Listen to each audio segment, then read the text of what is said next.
They wanna know about Islam, we'll give them da'wah. They wanna know what a Muslim does, we'll give them da'wah. When they wanna hate on our deen, we'll give them da'wah. Up the camera. He's already. Maybe, yes, I think it would be good because it's always interesting speaking to someone with expertise. More or less. More or less. In a subject.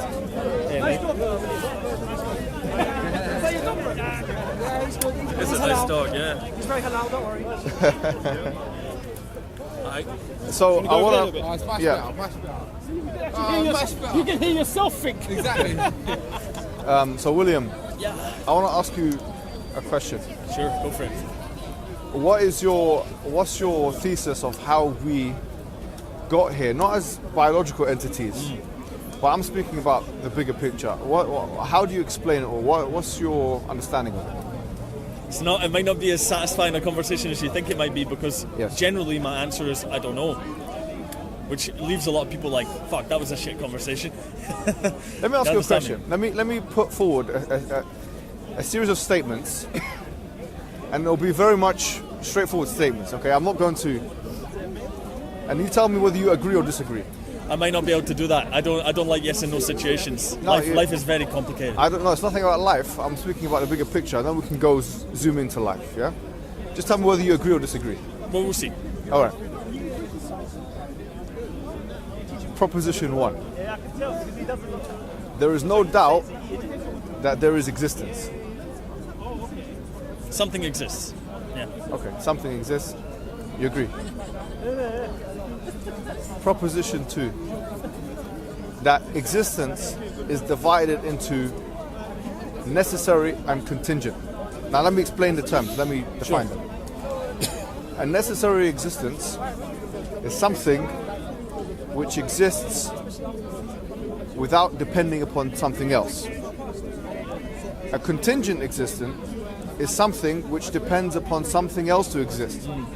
Moreover, if you take it out of existence, an impossibility will not occur.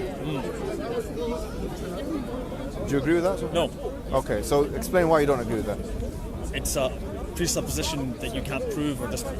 I believe it's possibly the easiest thing to prove. How would you do that? All right.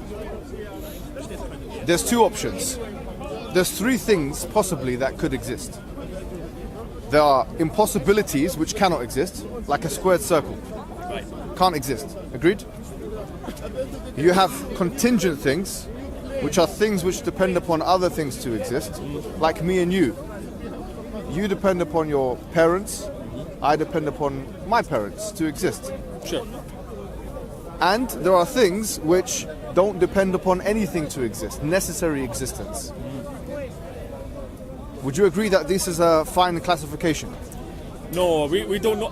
From my perspective, we don't know the origin of the universe. I have said nothing about the universe. Well, things that exist have to exist somewhere. No. Look, in my statement so far, I've made zero mention of the universe. I haven't said nothing about the universe. Yeah? All right. So far, I have been speaking ontologically, okay? Which means I've been speaking abstractly. I've not been speaking cosmologically. I've not been making mention of things of the universe, right? So, let me tell you why it's impossible for there to be only contingent existences. Tell me. If there was only contingent existences, we would not necessarily exist. Okay. Because it's impossible for there to be a series of dependent things. That's an impossibility. Who knows? No, this is a mathematical thing, right? Like, you have mathematical sets, yeah? A set. If you have a series of things which are all dependent upon something else, you need something outside of that series which is independent in order to make those things exist. Existence would not be possible without a necessary existence.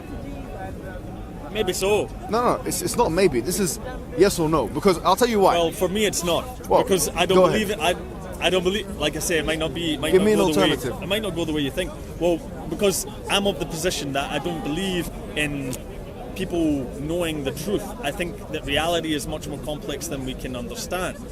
There's such things you can explore, like different levels of spirituality, higher levels of awareness, altering your mind state with psychotropic chemicals, seeing different places and realms, which are talked about in many different belief systems, in fact. Beings, other entities, other ways of living. These things are, I think, far more complex than we can distill into like one book. So that's my stance. I mean, we exist, and that's fine for me. Okay, no. These are all cosmological realities. Yes? I know where you're going. I'm saying 2 plus 2 equals to me. 2 plus 2. 2 plus 2 equals 4. Is not a cosmological reality. It's something in the mind. It's an abstractation. It's an abstraction, if you like. Yeah. Well, I can say yes, and then we can continue if you like. But no, is it not? I mean, can you prove it otherwise? Can you? Well, let's accept it and let's see where you go with it. Well, I can tell you as a matter of fact, okay, that no human being who's a philosopher, from Aristotle, who wrote a book called The Metaphysics, up until Bertrand Russell, who died very recently, yeah, who attempted to say logic and mathematics were the same thing, can prove that mathematics, for example, is in the real world from a cosmological perspective. It's an existence. We agree that mathematics exists, but it's not a cosmological one. Going back to what I was saying, in the same way now, contingency, and which is possibility. Possible existence means it's possible for you to have worn another jacket today. Yes? It's possible for that jacket to have been another jacket. But you copied him. Yes, but you had to copy me. No problem. Or maybe it's the opposite. Now, here the point I'm making is, all I'm saying is that we can classify existent things into possible existence and necessary existence. In other words, if you take this thing out of existence, nothing else would exist. That's a necessary existence. Okay. Yeah, all right, perfect. Sure. You agree? More or less. No problem. But you see the logic in that? Maybe so. I'm not an expert in logic. No problem. But no, the actual formalized logic. No, I've not studied logic it, which is necessary to study it to be able to talk about it effectively. So I'm not. I think, to be honest with you, it's overrated in a sense, because you have different kinds of logic. You have predicate logic, you have propositional logic. Even if you do, computer science, you're going to do logic to some extent, right?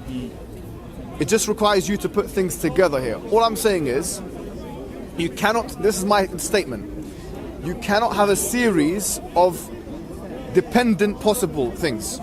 You have to have one thing outside of that series that allows all of those things to exist. Otherwise, what does it depend upon, right? Why can you not just say that something needed to create that also? Then that thing that needed to create it is the necessary existent, right?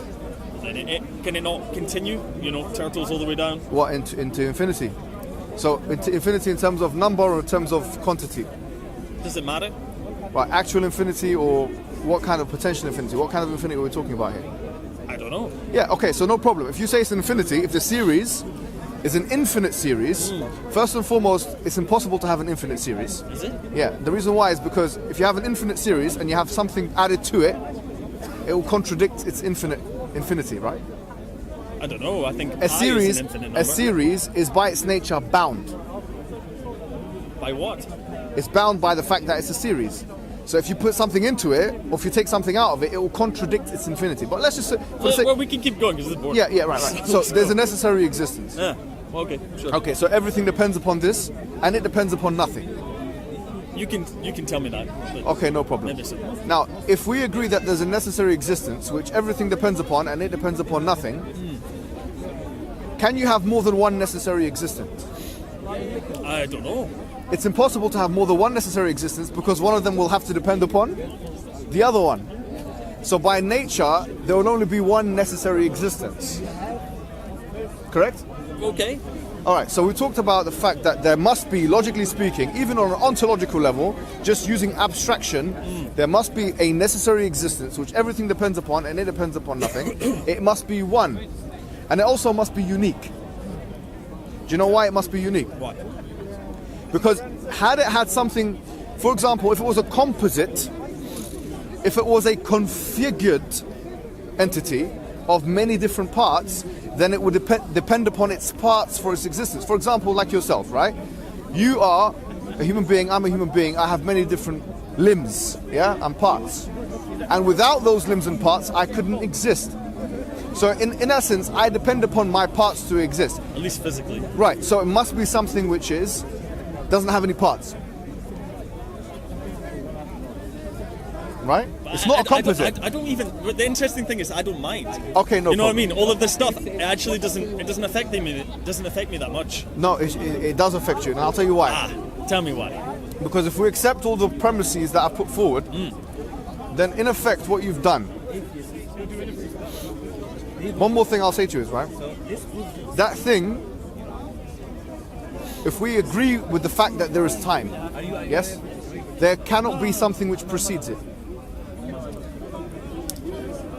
Right?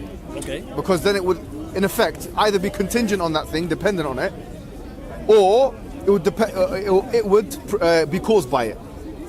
If we believe in causation. Obviously, David Hume, you're Scottish, didn't believe in, he had some issues with causation, so I'm not even using that word right now. Right. Okay, so here, I want to shake your hand. You said you're an agnostic. No, I didn't. A skeptic. Okay, so what do you believe? Do you believe in God? It depends what you mean by God. I mean the necessary existent one, independent. Well, right? You're trying to put me into a position where I have to say yes. No, I don't need to pin you to anything. I've just done discursive explication. I mean, it's your explanation that I would like. So, what is God to you? God is all those things we talked about. Because in the Quran it says, "Qul huwallahu ahad." Say He's God, one and only. So it's Allahu Samad, the one that everything depends upon, and He depends upon nothing. Right. Lam yalid wa lam yulad. He doesn't have any children, nor was he a child of anything, which shows that there was nothing that preceded him. Right. Wa lam yakul lahu kufuwan ahad, the completely unique. Right. So the things that we said are necessary for a God to be a God are in the things that we've rationalized are in fact in place. Okay.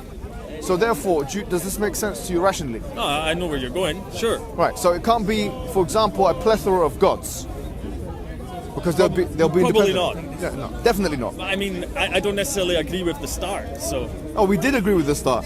We have to be honest here, William. No, we don't. We don't have to be honest.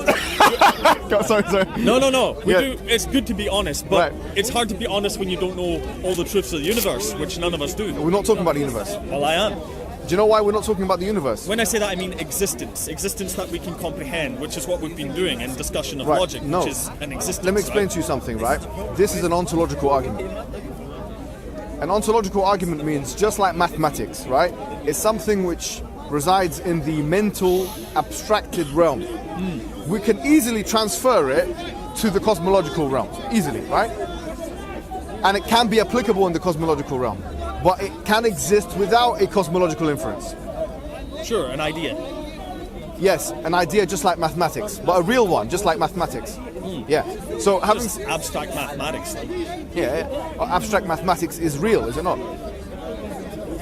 I'm not an expert, but I've heard some interesting things about that. Right. No one will tell you that. I mean, you're not going to tell me that maths is not real. No, that's not what I'm saying. Same thing is because let me tell you something, right? The scientific method. Yeah. You're a biologist. What is it based upon? You know. It's based on the philosophy of science. And the philosophy of science are metaphysical, non-tangible principles of logic. Sure. And so they are abstractions. Cool. So the whole of science is based on abstractions. If abstractions were any less than cosmology, then surely they should be underpinned by it. Aye. Well, the opposite is true. Okay, so let's keep going. So no, Let's so I'm just telling you keep the epistemic way of ontological reasoning can sometimes supersede that of cosmological reasoning. You're Scottish, obviously David Hume believed in the problem of induction. He talked about the swans and all these things, right? Right, I've never read Hume. You should, man. He's one of your main guys, you know. Yes, but he's actually probably the greatest Scottish philosopher of all time. Maybe I'm making a whatever kind of thing. Who knows? Maybe. Who knows? But what I'm saying is that there are problems with science has inductive problems, right? Or limitations, I should say. Yeah, the inductive problem. So, having said that, if we agree that there is an entity which is necessary, which everything exists upon, or which everything depends upon, which if you take it out of creation, nothing would exist, an impossibility would occur. That is one, and that nothing came before, if you do believe in time, then what we should say therefore is that you're no longer that much of a skeptic, are you? Because you've actually taken on board the religious notion. Well, Oh, God. it really depends, because we've yet to get into the specifics. All right, so Which these are are in the really Quran. In the interesting. Quran, right? These are the 4 parameters in that chapter, right? That He is God, one and only, the eternally besought of all, meaning the independent. He has no children, nor is He given any children, and there's nothing like Him. Is unique. Now, having said this, these are 4 parameters. That excludes Trinitarianism, because we have the Father is God, the Son is God, the Holy Spirit is God. It excludes it completely, because we said there cannot be more than one necessary existence. So if it excludes Trinitarianism and polytheism by extension, we've gotten rid of 2 major religions in the world, which is Hinduism, or one understanding of Hinduism, one understanding of it, and Christianity. Right. Right? So we ask the question now, if this is more reasonable in an inference than the atheistic one, what does this, a necessary existence, want from us biological entities in the world? Is there a connection between, question, Well, that's a very good question. is there a connection between us and this necessary existence? Why would there be? Well, Is we there- know for a fact, we know from discursive reasoning, that there must be at least one kind of relationship. The fact that He gave us existence, or it gave us existence, yeah? If it gave us existence, then there is a relationship of giving existence. That's one thing. Yes? Okay. So that's definitely there. Could it be a natural force that gave existence by being a natural force? It's impossible for it to be a consciousness to this entity and purpose when I don't see a logical reason that it would have purpose to doing it. It could be a natural force. The natural forces we can observe. Maybe it's mirrored. It can't You know be. what I mean? It cannot be material, and I'll tell you why. It cannot be natural. Why It not? must be immaterial. Well, it's made of something. Do you know? No. It can't be. In fact, that's one it's thing. nothing. Logically, it cannot be a material entity, and I'll tell you why. Everything which is a material entity is a composite configuration, and as we discussed, a composite configuration is dependent upon its constituent parts. If something is dependent upon its constituent parts to exist, it must be dependent, and if it's dependent, it can't be necessary. Right, no, I understand what you're saying. Right, But perfect. I just like So to it think ca- deeper. Therefore, it cannot be material. I didn't necessarily say material. Well, I said natural. a natural force. What do we mean by natural? Well, both of us here are not experts in the cutting edge of particle physics, right? No. So we don't know all that there is. We're discovering more things every day, Physics is apart from this discussion here. conveniently. Eh? Oh, it can be if you want it to be. Well, why not? Well, we can bring it in, but what I'm saying is we can have this discussion without having a cosmological inference. That's how deep it is. This is almost as if it's a mathematical discussion. Well, why not be all inclusive? We can if you want it. I would To- prefer. It makes more sense. So, but we have already from first principles agreed that it makes sense from this ontological level. I haven't agreed. The universe could have always existed. I've said nothing about the universe always existing Okay, or not. come on, you're being pedantic. Let's go with that. We've talked about ontology. Existence could have always existed. No problem. Doesn't need to have a start. Do you believe that the universe always existed? I have no idea. I have absolutely no idea. Look, no idea at all. You're a clever man, right? Who knows? You are. You've completed a degree in biology and you're a clever man. Maybe We've made an ontological argument. It's been done now. We know there must be a necessary existence. If you say the universe always existed, yeah, which we don't agree with, right? Who's we? Let's say, for instance, the theistic position, or to be more specific, Muslims. We believe that the universe had an explicit beginning and that God created the universe ex nihilo, which means from nothing, yeah? Right. However, let's go with the fact that, for the sake of argument, no problem. I mean, today I want to, you know what I'm trying to say? I want to give it to you. Let's go with it. The universe always There's existed. much bigger problems coming your way. Has time always existed? Who knows? Who knows? If the universe always existed, my question to you is, has it existed with time or not, no time? Well, Is there time now? I don't want to be. What's the right word? Picking on semantics, but what do we mean by time? Time refers to tenses and action. So we refer to past, present, and future. We refer to a unit of measurement, yes, which measures this transition from past to present, present to future, and so on. That's what we mean by time. Yeah. So do you believe in this? I don't think I can say I believe in it. Do you believe time exists? I don't like the word believe. Do you accept time exists?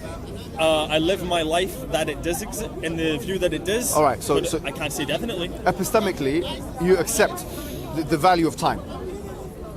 Well, you could live without a concept of time, I suppose. Just be more difficult. Is there time? I don't know, mate. That's the thing. I don't know. I'm an honest man. William, please. You exist. That's the deeper one. William, Yeah. that's fine. So if you don't know much about cosmology, which is your position, it's better to go back to ontology because then we'll get more certain truth. I don't think we can get certain truth. That's my stance, man. Is that your I your think stance? it's yeah. We should go into the depth of it. Like a theistic position is quite an interesting one, rather than a God that maybe just created everything. If I and was say passive. no, forget about existence. There is existence. Is that a undeniable statement or not? Well, we could say that it is. Yes. Okay. So there are some things. So that is an undeniable position. Something exists. Something exists. Something. Yeah. Yeah. Fine. There is no doubt that there is existence. Something exists. So the reason why I've taken you out of cosmological discussion is because I know you're always going to say I don't know. Well, that's the honest position. No man. problem. So in that case, let's go away from doubt into certainty. Because no, seriously, because if Sure. but this is, I'll be honest with you, right? The Quran says, If it's so obvious, then why doesn't everyone believe it? well, because they've been socialized otherwise. Let me tell you something, right? The Quran says, "Am khuliqu min ghayri shay'in am humul khaliqun? Am khalaqu as-samawati wal ard bal la I yuqinun." don't know Arabic. I'll tell you the answer. I'll tell you what the translation, right? It says, "Did they create themselves, or were they themselves the creators? Were they created from nothing, or were they themselves the creators of themselves? Did they create the universe? They have no certainty." So in other words, the Quranic position is that an atheist or even agnostic, by definition, will never attain certainty. That is the position, right? Is that a problem? It's a big problem because Why? I'll tell you why it's a problem. From your perspective, it's less of a problem because you're kind of like agnostic, right? Well, I've been saying I don't know. So but yeah. for an atheist who makes a definite claim that there is no God, Yeah. it's a problem to make a positive, definite claim, but actually when it comes to the nitty-gritty, have very little certainty. Do you see the point here? No, I already know that. Yeah. So That's you fine agree, for me. So you agree with me, and you agree with the Quran, all right? So that's not. a problem. Saying you're sure there's no God is a difficult position, just like saying you're sure there is one is a difficult. I don't think it's a difficult position because me and you just went through the process. Well, and if we mean God by some force outside of physical creation, but who knows what that is? we It haven't is used it. conscious, Well, and it gives you a I haven't good- said. I very haven't said different any. argument. True. I have not said anything about force. I've not used that word. I've not said anything about book. These are your words. Sure, That's an but they're easier relevant, argument. aren't they? I'll be honest with you, William. It's an easier argument to refute. But let me just summarize what I said to you before, okay? And I'm putting it in propositional terms, statement form. Yeah. I'll ask you some questions too. No problem. Statement one, I said, there is no doubt there is existence. Statement one. Statement two, existence is divided into necessary and possible. Necessary means that this existence depends upon nothing in order for it to exist. Possible means it depends upon something else for its existence and it could have otherwise not existed. Necessary means if you take it out of existence, impossibilities will occur. Possible means if you take it out of existence, impossibilities will not occur. In other words, if I take you out of existence or you take me out of existence, no impossibility, no logical impossibility will occur. Therefore, we said if there's a series of things which are only possible existences, we will need something outside of that series which is a necessary existence in order for existence to exist. Therefore, necessary existence is by definition necessary. Therefore, there must be something which everything depends upon, and it depends upon nothing.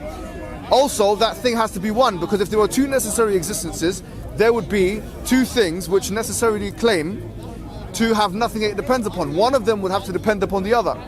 And in addition to that, it will have to be unique. If that's the case, then actually what we're saying is that there's one necessary existence which everything depends upon and it depends upon nothing, and existence would not be justified without that necessary existence. An impossibility would occur without that existence. I've had this Therefore, argument before. no, therefore, there is, as the Quran says, قُلْ هُوَ اللَّهُ أَحَدٌ, says Allah one and only, the one. Allahu Samad, the eternally besought of all, the independent, the thing that everything depends upon and he depends upon nothing. Lam yalid wa lam yulad. He does not have. He's not a child of anyone, nor is he. Yeah, Does he give a child? understand. Wa lam yakul lahu kufuwan ahad. And there's nothing like him at all. And it's unique. Okay. The parameters that the Quranic discourse puts forward are not only immediately realized, could be argued from an intuitive perspective, but also, right, logically attained through discursive explication of ontological ontological argumentation, like I've just done right here. We don't even So, need to go into cosmology. Let's talk about something. So let's say consciousness, right? Yes, We have no idea what consciousness is. that's nothing to do with the argument, right? Is it? Yes, consciousness is very interesting. I'm going to keep talking because I think it's interesting. Okay, go ahead. Let's say this consciousness that we apparently view the world through, right? We don't know where it comes from. We haven't discovered that in science. Maybe we won't. Who's to say that that force right there is not God itself? Yeah, okay, so we say that God is. Why not? We say that the things, because God is a semantic term that comes from the German word gut. It has connotations, especially for an atheist. He doesn't like the word. So look, don't talk to me about God, right? That's why I'm saying, let's just say the thing that we've just discussed here. Or maybe with the parameters. Experiencing itself. We're saying that you have two things here. Number one, you have this reality, which is the ontological basis for God's existence. Yeah. Then you can say something else.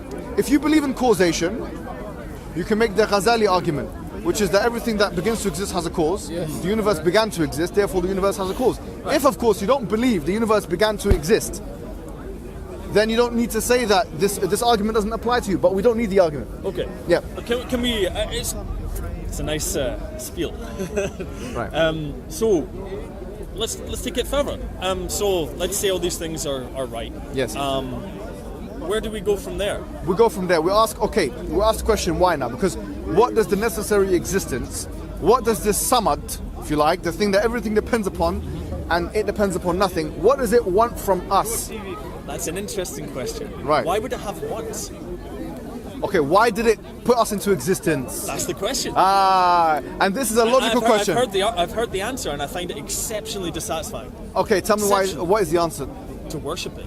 Okay, tell me why is that? What is worship? That's my question. Right. What is worship? That's a great thing. Let me answer the question. Tell me. Worship is submission of will.